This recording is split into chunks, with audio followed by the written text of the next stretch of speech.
welcome back to another episode of Data Protection Gumbo. I'm your host, Demetrius Malbro, and today on Data Protection Gumbo, I have the pleasure of speaking with Candy Alexander, who is the Chief Information Security Officer and Security Practice Lead at NeuEon. Yes. All right.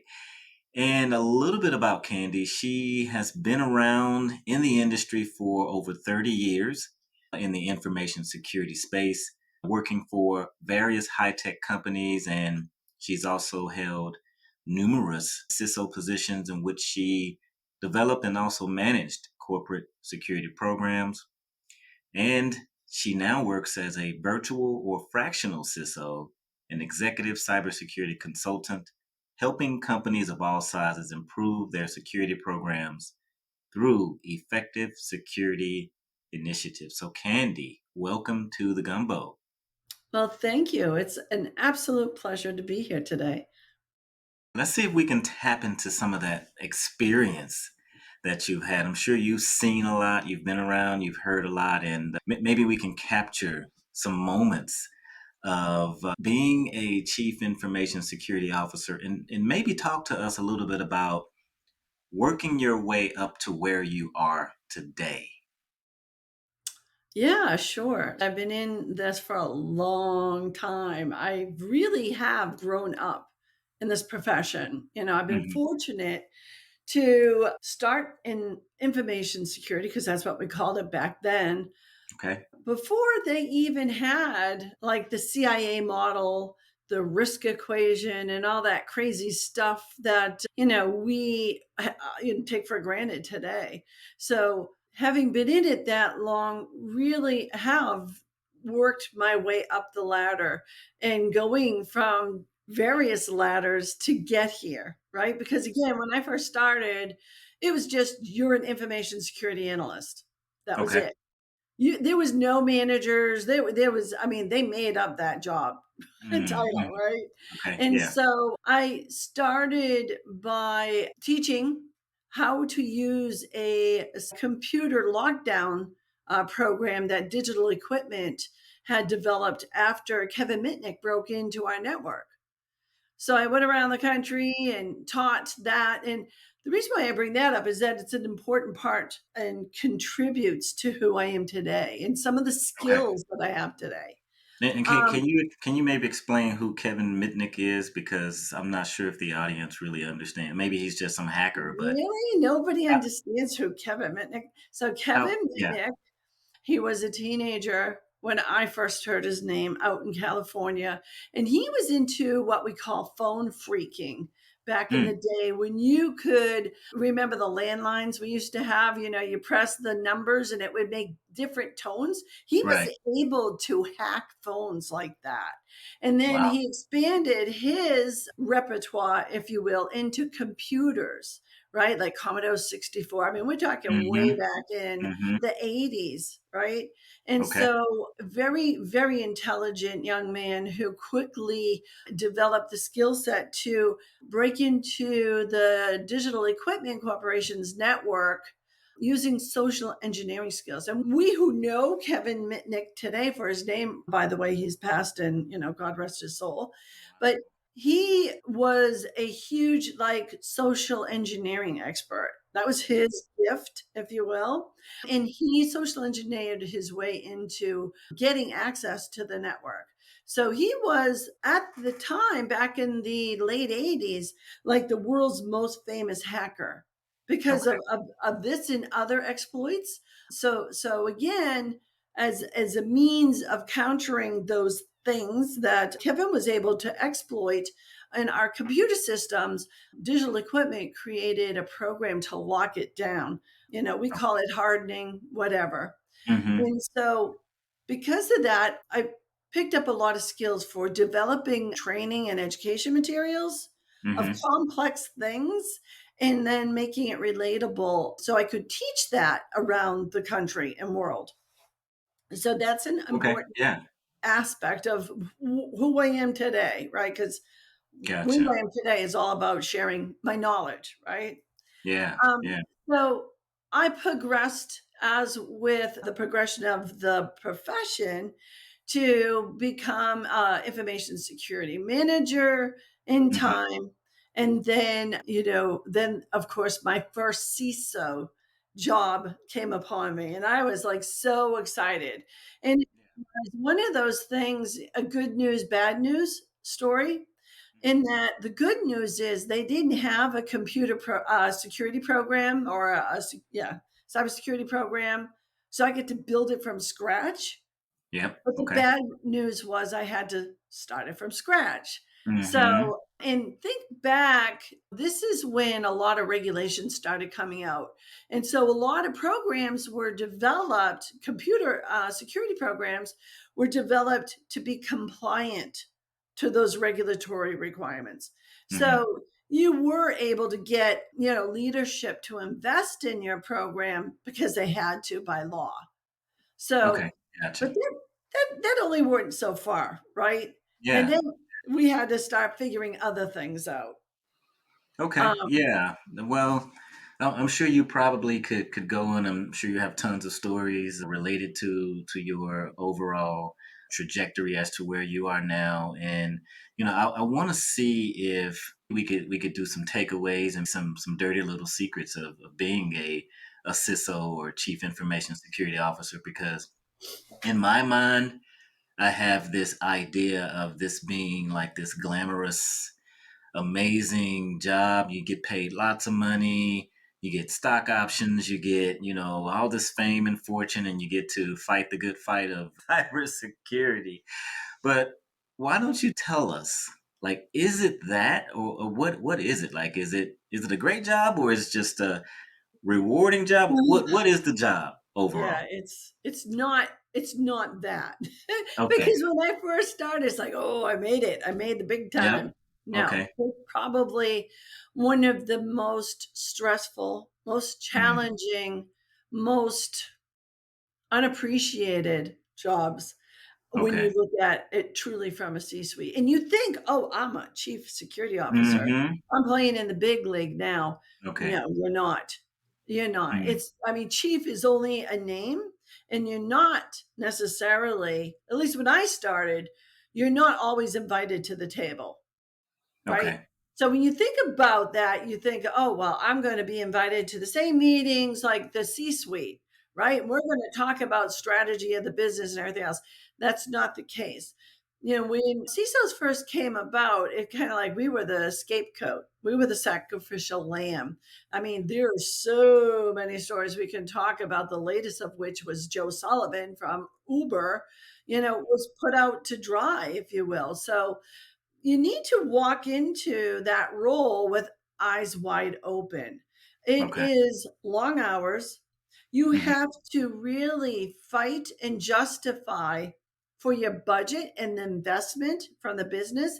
And that's where the education skills come into play as well as sales, because Okay. you need to sell and educate at the same time, the rest of the C suite to understand why you are asking for whatever it is you're asking for. And Mhm. Mhm. and then the challenge too that I found with us CISOs is we come from, typically, traditionally, we come from technical backgrounds.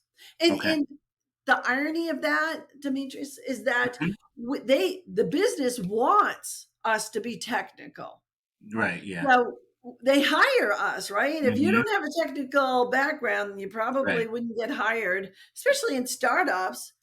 But ironically enough, when technical minded people don't have the soft skills that are needed to be able to sell Mhm. and educate the business. So we walk Yeah. in there justifying, say, for example, the need for a SIM. And we say, oh, yeah, I found this SIM. It can, we have, millions of EPS coming in and it will help us sort. And, meanwhile, the CFO saying, like, what the heck is an EPS? And Mhm. I'm not going to ask because I'd feel like an idiot. Yeah. So So, can I ask you this? So you mentioned having a very strong technical background, but just from me following CISOs over the last couple of years and reading up on it and understanding it, and just kind of watching some of the soap operas play out over the news, right? Solar winds and everything that's happening there, material incidents and events and disclosure, and trying to the SEC is involved, and they're like, you made some statements and we're not sure they're correct, and it's just it's a lot. What's the difference between a CIO, a CTO, and a CISO? Are those one and the same, or are there some differences? And also an add-on to that, if you are a CISO and you're not reporting to the CEO, is security taken seriously at that company? I asked some doozies there. Yeah, you want it all, don't you? Yeah, let's take it slow. So Okay. first, So CIO, CISO, CTO differences, and then not reporting to the CEO and how serious. sure. And so I can answer that really quickly and easily because at NeuEon, we are C-suites, right? We're former, we're recovering, shall I Yeah. say. Okay. And so my colleagues are the CIOs and the CTOs, right? Oh, okay. So, yeah. So, I mean, the way we have defined our swim lanes, which do get blurred, which they should, right? There should be an overlap. I should be aware of what they do and what they're working on, but they have the deep knowledge I have exposure Okay. of. Hmm. So let's start with the CTO, the Chief Technology Officer. And Okay. this is Candy's interpretation. They're the individuals that really talk with the business to understand what their technology challenges are and what Hmm. their needs are, and then go and develop those or identify solutions to meet those needs. So they Okay. really focus on the business and alignment of the strategy to the business needs. And that's where a lot of companies, define the CTO as more of a definite strategist, Hmm. longer Right. range plan, right? Yep. And then the CIO, the Chief Information Security Officer, this is again my interpretation and Yeah. how we've structured at NeuEon, they're more operational. They're the care, the feed, and running of the infrastructures in this Okay. everyday systems and technology. So they will also look at it from a strategic standpoint, but more from an operational perspective, Hmm. right? Okay. Like, do we stay on prem or do we move to a Okay. cloud, Yeah. strategy and all of that? And Okay. then the CISO, the CISO, I am a partner of theirs. And so it's almost in the way that we found it successful at New Eon is I partner with both of them and I come in as a layer on top of their work. So like Mm. for Okay. example, a really good analogy of this is that, in a thing I advocate today, give me your architecture, your tech stack. What's your tech stack look like? What's your architecture? And Hmm. then I come in and look at it from a security perspective. And then if you could think of like blueprints, how they're layered, like you've got your frame and then you got your wiring diagrams and everything. Yeah. Much like the architecture for technology, I layer on top the security architecture. So Okay. it's complementary to Hmm. those things. As well as like from the CTO perspective, I partner with them and talking to the business, where are you going for a business strategy, right? Hmm. And then making sure that I identify the potential roadblocks or risks, shall I say, because they're Hmm. not roadblocks that we need to figure out what the business needs and support them. And then I develop a cyber risk profile to Hmm. identify what are those risks, how would we go about mitigating the risks, and what's the cost of that, and then I step away and the business decides what to do with that information. Mm. Okay. Yeah. Now, what about, because I've read that if a CISO is not reporting to the CEO, then, or they may not be in board meetings, right? So having the CISO attend the board meeting and present a few slides to the board saying, "Hey, these are the top 80 vulnerabilities that we're dealing with across our entire stack. These are the top ones. This is how much it's going to cost." And pick and choose. Let's pick and choose the top 20 to tackle right now. These are critical. If we don't get these done, then you're looking at maybe us, doing having some jail time, or I mean, it's really serious, right? That we get this done right. So, what's your definition or interpretation of a CISO and the reporting structure, whether it's reporting to CEO or CFO or Yeah, just yeah, not yeah. reporting at all? Yeah. So that's really interesting. I think we security people have been pushing because I've done it. I'm not Hmm. taking the job unless I report to the CEO.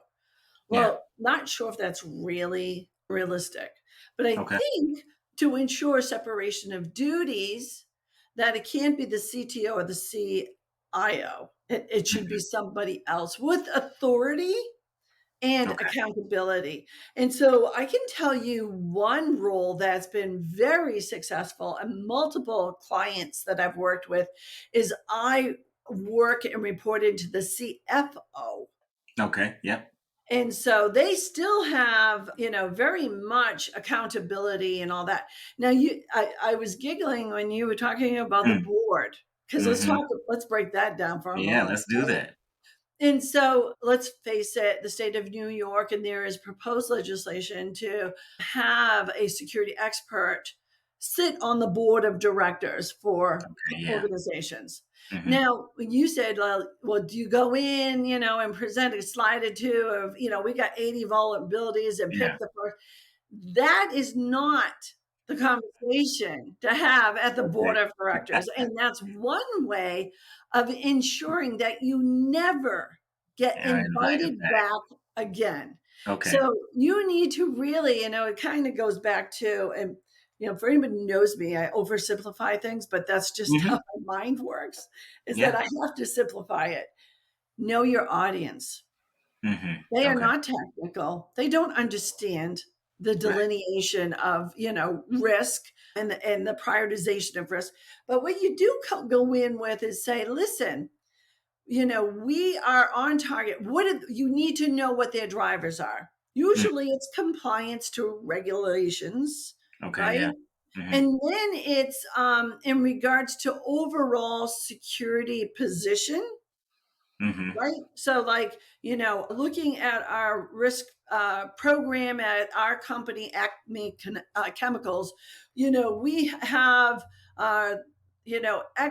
in bar charts because pictures work. This is the number of things outstanding, and we need more resources to Okay. address those. Yeah. So the conversation is not about which ones do you want to work on. It's about me identifying as CISO, this is what our picture from a security posture looks like. Hmm. And either you're happy with it, board, or I need resources, or I need, a short fix. And it's my responsibility as CISO to put that ask forward or just to report here we are. Are there any questions? And let them guide the conversation as to what questions they have. Nice. Okay. Yeah. I appreciate that response. And I've heard many different things around, people making mistakes and not getting invited back to the board because if you're standing up there and you're talking all these vulnerabilities and you're going into percentages and CVE number 82965 and that's this one and the criticality is this, but you really have to, in my mind, tie it to, okay, what are the top applications that are being utilized in order to generate the revenue for the company. If Right. that application goes down, Right. then this is how much we will lose by Right. downtime of 2 hours or 3 hours or 4 hours, right? So yeah, I appreciate you clarifying the business side of identifying what's important It's from all that. about the business, right? It's about doing a business impact analysis. Like you said, if this system goes down for 2 hours, yeah, that's too bad. And, of Hmm. course, us technologists freak out. But to the business, it's like, what's the first thing they're going to ask? What's it going to cost me? Yep. Right. Especially if it's a CFO. Yeah, exactly. Yeah. Yeah, yeah, yeah. And Tailor the message. I also wanted to ask you why I have you here. All the talk around ransomware and cyber breaches, cyber attacks, all the phishing attempts and social engineering. We keep hearing these stories, casinos and solar winds. I mean, the list goes on as far as when it happens, because it's going to happen one way or another. No one's 100% immune from being compromised. But I did want to ask you, what are some of the top ways to maybe minimize the damage when Mhm. ransomware happens to get inside, or exfiltration or something from that perspective? What are some ways that the Gumbo listeners can maybe help minimize that or even recover from it? Yeah, great question. And I have real real life experience, and I'm I sure bet like you do. every good security person has, whether it's good or bad experience. But Hmm. so there's a couple of things. So let's talk about the proactive approach, right? Okay. Yep. So again, I'm all about architecture and design. And Hmm. so often the organizations, clients I work with, we segment. Remember back in the day, you'd segment networks. And there was a Yeah. reason for that, right? For Right. isolation, right? Hmm. So it's the same concept to what we have today, but you're going to do it from an infrastructure like Hmm. business as usual, daily ops. And then whatever the business is, like some of my clients they develop software. So you keep that separate, right? Okay. And others might be retail. You keep your e-com separate. Whatever your golden eggs are, make it completely Yeah. separate. And in our Okay. world today, it's typically cloud. So that's not too hard to do. Is So that like do air that. gapped? Huh? Is that like air gapped, or it's just on a different network? Oh, completely different network, Okay. cloud segmentation. Let's call it Gotcha. that, right? Okay. Yeah. Yeah. And so then the next thing is to ensure that you have a solid incident response plan. Hmm. And oh, by the way, it needs to be workable. And I can tell you, the people I work with, I drive them nuts. But sorry, it works. Yeah. It's Right. like, phishing incident, pull out the IRP. It's like any Hmm. excuse possible because it's kind of like a fire drill, right? Right. You're going to know if you use it all the time. And in this instance, believe it or not, that my use case is we exercise that IRP like 7 or 8 times in one year. So when our IT analyst found something going on, he called me immediately because timeliness is everything when it comes to ransomware. Quick identification. And so I told him right away, disconnect from the internet and let's start isolating down. So shutting everything down. So rapid response, think about your architecture. And then I'm going to say it. And I know people are going to roll their eyes and it's like, that is the most boring thing ever to do. But it's about the basics. Hmm. Backups. Do Oh your yeah. backups. Yep. Test your backups. Make sure that you can do a restore. And especially in today's world, when we're talking about cloud, a lot of businesses are now cloud native. That's all they Hmm. work in. Yep. So let's think about this for a moment. All of the cloud SaaS, right, Hmm. solutions, Yep. there's only so much data that they can keep. So you need to look and have a cloud backup strategy. Like, after so long, 60, 90 days of Hmm. retention on the server, make sure you have a Right. cloud backup that it doesn't get rewritten because you're going to need to potentially do months go back months because let's face it, a lot of the incidents that we know of today, Hmm. they don't find out for months and months and months Yeah. later Yeah. that they were Right. exfiltrated. Yeah. So That is correct. Yeah. it's basic. Yeah. Yeah. I appreciate you sharing that, and those are some of the things that I've heard too, right in line. And I've been in the backup industry for 20 something years. Ah, So I started off straight out of college in '99, and I was on the backup team for IBM. working their enterprise backup software called TSM. Yeah. And I just never left the industry. And then this whole ransomware thing started blowing out of proportion. And now data protection, cybersecurity, and backup and recovery and storage, it's all one conversation now because we're all trying to figure out what's the best way and the quickest way to recover from an event, whatever it is, right? So maybe one book recommendation before I let you go because we're almost out of time here and we could probably go on for another hour or so, but I know your time is busy. But yeah, book recommendation. What are you reading now? Anything that's good for us maybe to go take a So, look thanks, Demetrius, for shaming me publicly. at? No, I'm not reading anything. The news, you watching something maybe? I don't know. Oh my gosh. You know, I again, it's so shameful, but I am like so immersed in the day, Okay. right? I'm not Yeah. kidding. It's just I I can't read. I have to because it's so intense. And again, another dirty little secret of CISOs. Mhm. My day job is so intense, and I can't emphasize that enough, Okay. that, like, when I'm done working, Mhm. my brain is gone, it's done. I have to sit and, like, stream some no nonsense or some Yeah. nonsense, Mhm. Netflix I or, got you. Hulu or whatever. I just gotta turn it off. And I Right. think, actually, that's probably a good thing. So, if I was to recommend a book to anybody, I would recommend CISOs and everybody in the security industry profession Mhm. start looking at some wellness books. Mm. I'm Okay. not kidding because we're just getting burnt out. And if you Mental can't do health. that, meditate. Take 10 Yes. minutes just to close your eyes and be one with silence. Mhm. Yeah.